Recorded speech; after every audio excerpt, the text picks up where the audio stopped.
Menikahi Hot Om. Bab 085. Tapi, apa kamu masih mau kira-kira kalau punya suami cuma dokter spesialis yang hanya buka praktik di desa terpencil? Widya terkekeh mendengar ucapan sang suami tersebut. Namun jika itu benar, ia tidak akan pernah menolaknya. Ya udah, kapan kita kabur? Sambut Widya. Tentu ia tidak benar-benar serius. Nggak usah jadi dokter spesialis yang punya tempat praktik juga nggak apa-apa. Kalau di daerah, Widya maunya di tempat yang dingin mas. Jadi kita bisa jadi petani aja. Petani sayuran kayak yang ada di daerah lereng pegunungan gitu. Kayaknya seru. Lelaki itu kembali mengulas senyumannya. Ia bahkan tidak menyangka keinginan istrinya malah lebih sederhana daripada yang ia duga. Jadi petani boleh juga. Nanti kamu anterin bekal ke kebun setiap makan siang. Kita bisa makan di gubuk sama-sama setiap hari. Rasanya lebih nyaman, Bun. Itu ide bagus. Di daerah mana? Widya tampak berpikir. Dieng. Nanti kita bisa daki Gunung Prau. Ah, nikmat sekali rasanya berhayal. Sungguh-sungguh rasanya ingin mewujudkannya segera. Kenapa harus Dieng? Indah. Widya menarik napasnya dalam-dalam lalu mengembuskannya perlahan. Widya belum pernah ke sana, tapi pengen banget ke sana. Katanya tempat itu bahkan disebut negeri di atas awan. Jadi Widya penasaran tinggal di atas awan itu gimana rasanya. Dieng. Daerah itu langsung tertancap di kepala Mahesa. Sekarang ia akan menjadikan tempat itu sebagai destinasi masa depannya. Ia pernah ke daerah itu tentunya. Dan ya, tempat itu memang menjadi salah satu tempat terindah yang pernah ia kunjungi semasa mudanya. Kata Laivia, udaranya juga seger banget. Kalau napas bisa bikin paru-paru yang rasanya sempit jadi lega. Mahesa mengeraskan rahangnya. Sadar kondisi yang mereka hadapi saat ini bahkan membuat semua orang kesulitan walau hanya sekedar untuk bernapas. Sesek banget. Tanya Mahesa. Ia tahu maksud istrinya itu. Entah kenapa tiba-tiba Widya malah tersenyum getir. Kembali ia menyimpan wajahnya di dada sang suami dan menghindari tatapan lelaki itu. Enggak, kok. Diam-diam, setitik air mata itu menetes lagi. Bibir yang sudah bergetar itu ia gigit kuat-kuat sebab perasaan sakit itu kembali menyeruak mendobrak dadanya. Sungguh, ia tidak ingin membuat suaminya ini semakin berpikiran berat. Bun, ya, Mas. Kapan kamu selesai ujian? Seminggu lagi. Kita piknik setiap hari setelah itu. Kemana? Kemana aja. Asal berdua. Kita honeymoon. Ke pantai, ke puncak, kemana aja. Cila. Di daerah yang masih bisa kita jangkau. Yang masih bisa ngawasin dari jauh. Kita usaha serius mulai sekarang. Buat punya anak. Tia. Cepat-cepat Widya hapus titik air mata itu agar sang suami tidak melihatnya. Widya mau, Mas. Ayo kita. Usaha sama-sama. Soal Dieng. Kita bisa kapan-kapan ke sana, potong Widya cepat. Widya nggak mau ada penyesalan di hati Mas Mahesa nantinya. Gimanapun Cila anak Mas Mahesa. Dia juga berhak atas Mas Mahesa. Kita usaha dulu buat dia. Kecupan itu mendarat lagi di dahi Widya. Makasih buat pengertian kamu, Bun. Iya, Mas. Tadi Mas mau ngomong sesuatu ke Widya. Apa? Tanya Widya lagi menanyakan hal yang malah sempat tertunda. Kita malah ngobrol kemana-mana. Lagi-lagi Mahesa menghela napasnya. Mas belum jadi ngomong ke Cila kalau kamu juga ibunya. Mas belum bisa kasih tahu dia karena tadi dia malah drop. Mas minta maaf ke kamu sebab masih harus menyuwidyaikan status kamu. Mas ngerasa salah, Bun. Widya pun mengeratkan pelukannya. Widya pikir Mas mau ngomongin apa. Sama sekali nggak apa-apa, Mas. Masih banyak waktu. Yang penting sekarang kesembuhannya Cila dulu. Makasih, sayang. Lagi-lagi Mahesa mengecup puncak kepala istrinya itu. Merasa bersyukur memiliki wanita penuh pengertian dan tidak egois ini. Mau pulang sekarang? Mau jenguk Cila dulu boleh? Boleh, sayang.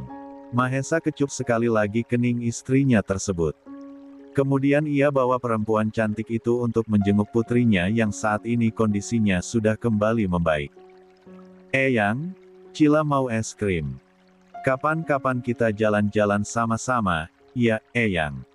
Keliling mall terus main ke Timezone bareng-bareng. Di ambang pintu masuk ruangan rawat mewah tersebut, Widya bisa melihat bagaimana Mama Indah begitu menyayangi Arsila cucunya. Terlihat kasih sayang itu terpancar dari tatapannya penuh kasih. Iya, dong, sayang. Kalau kamu udah pulih, udah sehat, Eyang pasti ajakin kamu jalan-jalan. Mau kemana? Keliling mall, keliling taman, bahkan keliling luar negeri sekalipun, pasti Eyang temenin kamu. Cila memeluk manja sang nenek. Melingkari perut wanita parubaya yang kini duduk di sebelah ranjangnya. Makasih Eyang. Tapi besok perginya ajak yang lain, ya, Evang. Cila mau semuanya ikut.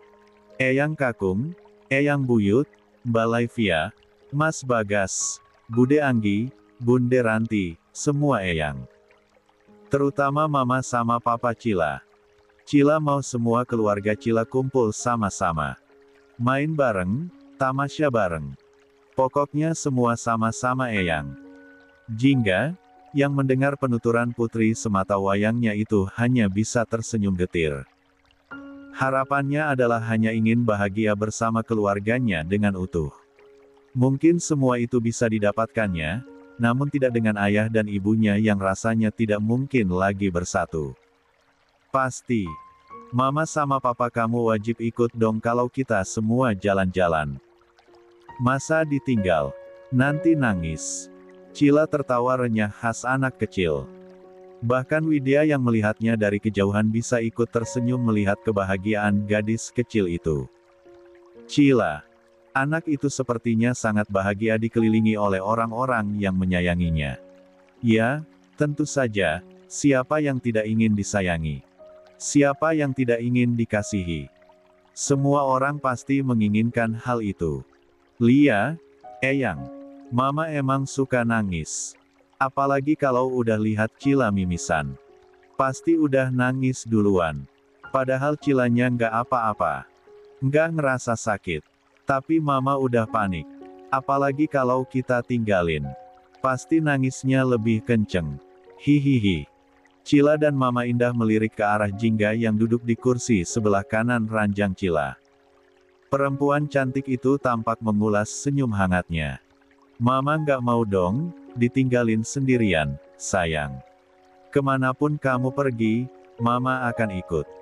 Mama nggak mau ditinggal-tinggal sama kamu. Cila pun tersenyum hangat. Kemudian merentangkan tangannya untuk merangkul leher sang ibu. Pasti Mama nggak akan pernah Cila tinggalin, Mah. Mama akan selalu Cila ajak kemana-mana. Tapi, kalau misalkan Cila perginya ke surga, Mama pastinya nggak boleh ikut. Mama harus temenin Papa dong, Ma. Kasihan Papa. Dia udah kelamaan kita tinggal sendirian. Pasti Papa udah lama kesepian. Bagai ada duri tajam yang tersangkut di tenggorokannya, Jingga bahkan sangat kesulitan untuk menelan ludahnya sendiri. Perempuan itu kemudian langsung mengurai pelukannya, menangkup wajah cantik putri kecilnya itu. Enggak, sayang. Kamu sama sekali nggak boleh ngomong kayak begitu. Mama nggak suka, paham? Dada Jingga rasanya sudah sangat sesak. La tidak rela, ia tidak siap, ia tidak akan sanggup jika kehilangan harta yang sangat berharga ini. Ja tidak akan mampu kehilangan buah cintanya dengan lelaki yang sampai saat ini bahkan masih ia cintai. Tangan Cila terulur untuk mengusap buliran bening yang menetes di wajah Jingga. Maafin Cila, Mama. Jangan nangis lagi. Mama harus kuat. Kayak Cila.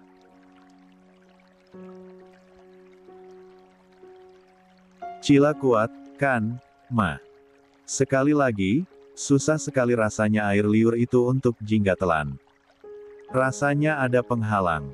Perempuan itu lantas mengangguk. Iya, sayang. Cila memang anak kuat. Cila anak kuat kesayangan Mama.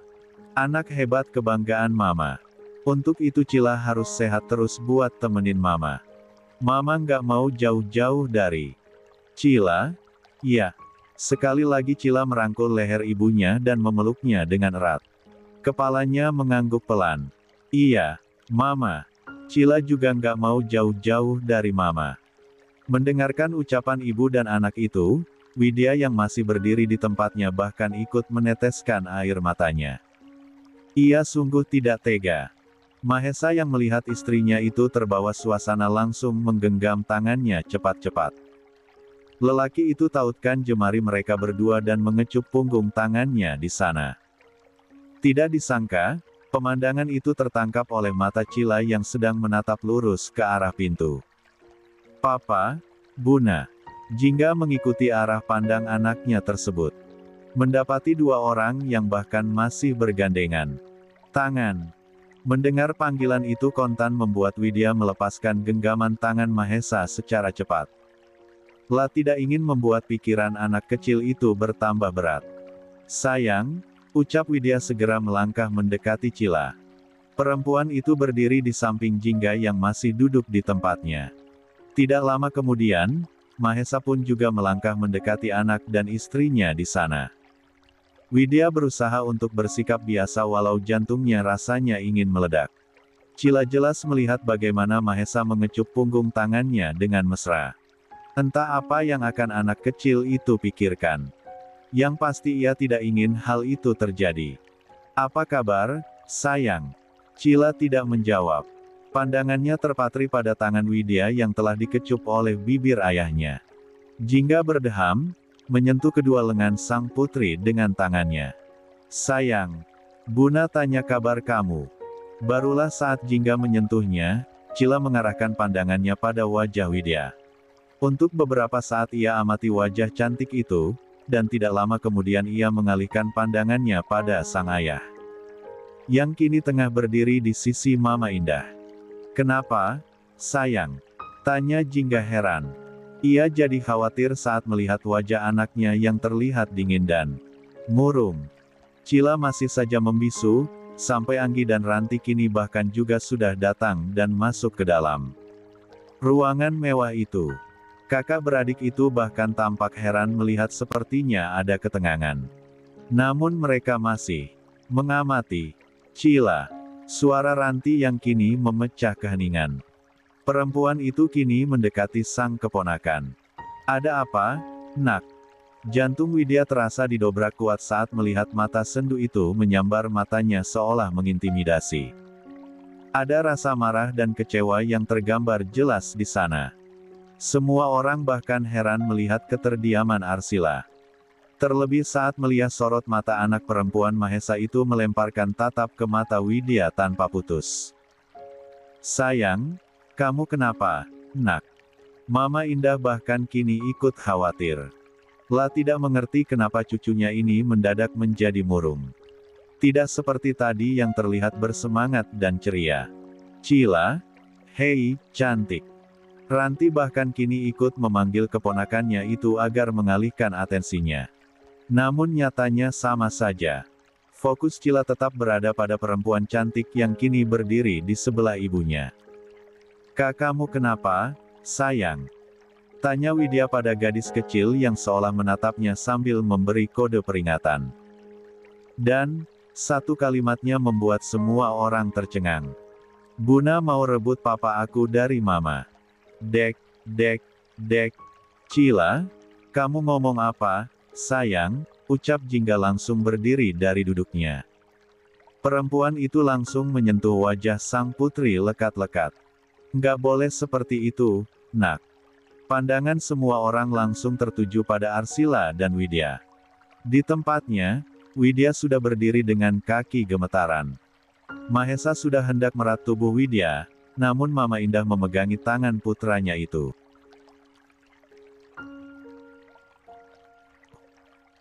Jangan sekarang, Mahesa jangan buat Widya semakin terpojok, bisik perempuan paruh baya itu. Buna yang nggak boleh seperti itu, Ma, ucap Cila menatap sang ibu. Cila nggak pernah lihat papa cium tangan mama kayak papa cium tangan Buna tadi. Cila nggak suka lihatnya. Sekarang semua pandangan tertuju pada Mahesa. Dan Mahesa pun hanya bisa mengeraskan rahangnya. Sayang, sela Widya. Tadi papa kamu nggak sengaja. Nggak, Buna, potong Cila cepat. Cila nggak suka Buna terlalu dekat sama papa. Bukan hari ini aja Cila. Perhatiin papa suka perhatian sama Buna, tapi sebelum-sebelumnya juga. Air mata gadis kecil itu mulai meleleh. Entah kenapa ia begitu merasa sedih. Jangan rebut papa Cila dari mama, Buna. Cila mohon. Jangan pisahin mereka berdua. Cila nggak mau punya ibu tiri. Cila nggak mau punya ibu selain mama. Cila tahu Buna baik, tapi bukan berarti boleh rebut papa aku Buna. Tangan Widya langsung terkepal erat. Jantungnya langsung memacu kencang seolah ingin mendobrak keluar dari tempatnya. Ia ingin berlari keluar dari tempat itu, namun kakinya malah memaku. Kasihan Mama Cila, Buna. Mama selama ini udah rawat Cila sendirian. Tolong jangan rebut kebahagiaannya Mama, Buna. Tolong. Leher Widya rasanya seolah dicekik. Rongga dadanya terasa semakin menyempit. Putri semata wayang suaminya itu seolah memberikan tamparan keras padanya. Cila. Please, Buna. Cila. Ucapan Cila langsung terhenti saat merasakan kepalanya mendadak sakit. Tangannya bahkan sudah terangkat memegangi pelipisnya yang terasa berdenyut hebat. Tidak lama kemudian kembali keluar darah dari hidungnya. Semua orang panik. Mahesa langsung sigap melakukan pertolongan pertama, sedangkan yang lainnya langsung memanggil dokter agar gadis kecil itu mendapatkan pertolongan. Widya, perempuan itu juga kebingungan. Laivia yang melihat sahabatnya itu mematung tidak berdaya. Langsung menariknya keluar. Sama gue dulu, ya, Bun. Dua perempuan cantik itu langsung keluar dari ruang rawatan Cila. Menunggu di ruang tunggu khusus yang ada di lantai kelas atas tersebut. Laivia membawa Widya duduk di sofa, keponakan Mahesa itu langsung menggenggam tangan sahabatnya yang gemetar. Harusnya gue nggak usah jenguk Cila, Liv, ucap Widya merasa sangat bersalah. Seharusnya gue nggak di sini. Gue malah bikin Cila tambah sakit. Laivia berdecak pelan. Nggak, Bun. Nggak gitu. Udah, lo jangan salahin diri lo lagi. Kita berdoa aja supaya Cila baik-baik aja. Lo tenang? Ya, please. Tenang, Bun. Widya mengangguk panik. Pikirannya langsung melayang entah kemana. Semua bertubrukan menjadi satu. Merasa bersalah, tentu saja itu yang sekarang bersarang di dadanya. Melihat bagaimana wajah kecil itu menangis memohon kepadanya membuatnya sungguh tidak tega. Baru seperti itu saja, ucapan Cila sudah memohon, bagaimana jika Mahesa benar-benar mengatakan yang sebenarnya. Anak kecil itu pasti tidak akan sanggup menanggungnya. Ia pasti tidak akan terima jika sebenarnya ayahnya sudah memiliki perempuan lain di hidupnya. Beberapa jam semua orang menunggu dalam kecemasan. Hingga pada akhirnya sebagian orang keluar termasuk Mahesa yang langsung mencemaskan keadaan istrinya. Sayang. Mas, ucap Widya yang langsung berdiri dari duduknya. Gimana keadaan Cila? Cila udah stabil. Syukurlah. Mahesa langsung meraih tubuh istrinya itu untuk memeluknya. Lelaki itu ingin menguatkan sang istri agar tidak perlu khawatir walau jantungnya saat ini bahkan setengah mati berdetak tidak tenang. Dua orang yang ia sayangi seolah sedang bersitegang. Otaknya bahkan mendadak malfungsi saat melihat putri dan istrinya malah dalam keadaan bersitegang seperti tadi. Semua salah Widya, Mas. Harusnya Widya nggak muncul di sekitar Cila, Mas, ucap Widya merasa bersalah. Seharusnya Widya nggak usah jenguk dia tadi. Mahesa langsung mengusap punggung istrinya itu dengan lembut. Enggak, sayang. Kamu sama sekali nggak bersalah. Widya emang nggak bersalah, Mahesa, sela Anggi yang saat ini juga berada di sana. Pelukan itu langsung Widya urai begitu saja saat mendengar ucapan kakak iparnya itu. Seharusnya kamu nggak perlu nunjukin rasa sayang kamu ke Widya di depan Cila juga, Mahesa bijaklah. Enggak, Mbak, ucap Widya langsung menimpali ucapan Anggi. Mas Mahesa sama sekali nggak salah. Semuanya terjadi karena nggak sengaja. Bukan begitu, Bun, ucap Anggi.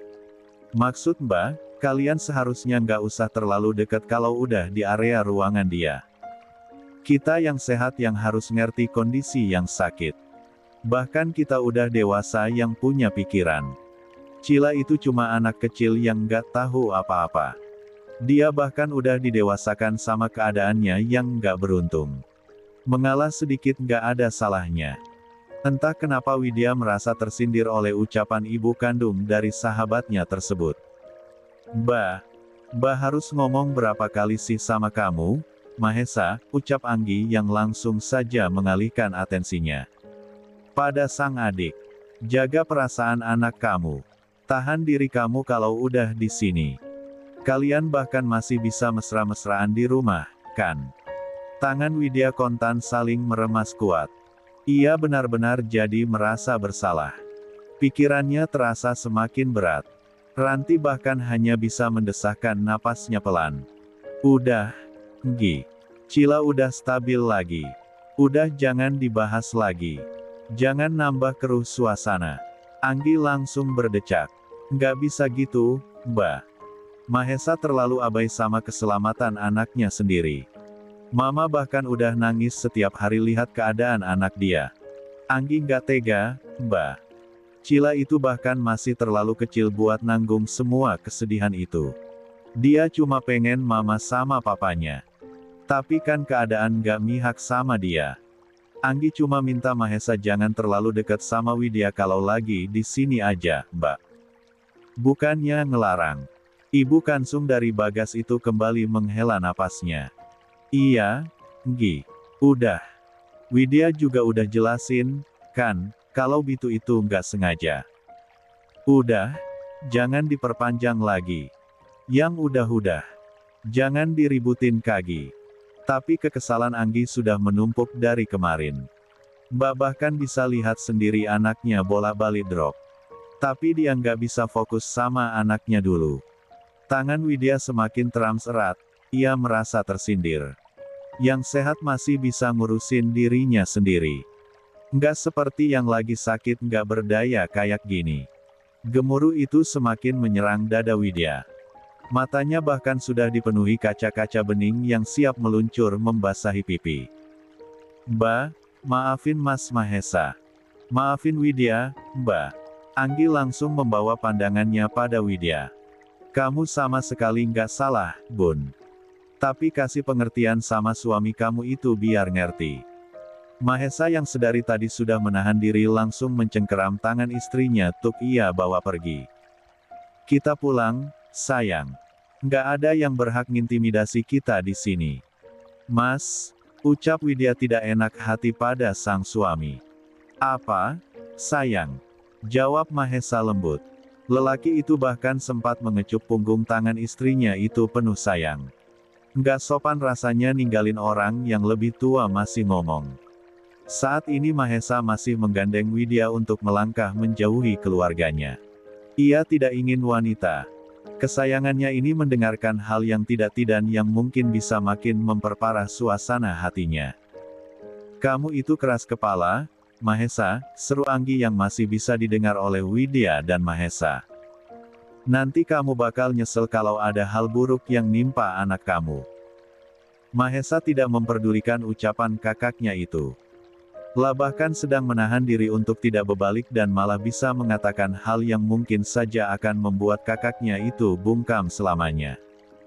Lebih nggak sopan kalau Mas bertahan di sana dan bertindak yang enggak, sayang.